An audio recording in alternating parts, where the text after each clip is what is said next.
அனைவரையும் வணங்கி மகிழ்கின்றோம். நம்மளுடைய திருமுக்தீஸ்வரர் ஆலயம் மிகவும் பழமையான திருக்கோவிலாகும். சுமார் 300 ஆண்டுகளுக்கு பின்பு கும்பாபிஷேகம் நடைபெற்று ஒவ்வொரு பௌர்ணமி காலங்களில் கிரிவலம் நடப்பது வழக்கமாக கடைபிடிக்கப்பட்டு வருகிறது.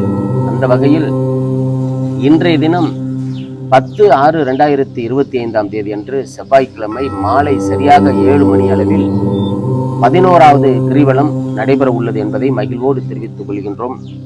நம்முடைய திருக்கோவிலில் கிரிவலம் நிறைவுற்ற பின்பு சுவாமிக்கும் அம்பாளுக்கும் சிறப்பு தீபாராதனையுடன் கூடிய அறுசுவையுடன் கூடிய அன்னதானம் வழங்கப்படும் என்பதை மகிழ்வோடு தெரிவித்துக் கொள்கின்றோம். பக்தர்கள் அனைவரும் இன்றைய தினம் மாலை சரியாக 7 மணி அளவில் நடைபெற உள்ள பௌர்ணமி கிரிவலத்திலும் அதனைத் தொடர்ந்து நடைபெற உள்ள சிறப்பு சிவபிரசாத அன்னதான நிகழ்விலும் குடும்பம் சகிதமாக கலந்து கொண்டு சுபிக்ஷமான வாழ்வில் பல்வேறு சௌபாக்கியங்களையும் பெற்று இன்புற்று வாழ எல்லாம் அல்ல நம்ம திருமுக்தீஸ்வரர் திருக்கோவிலுக்கு வர தங்களை அன்போடு அழைக்கின்றோம். சிவாயினம்.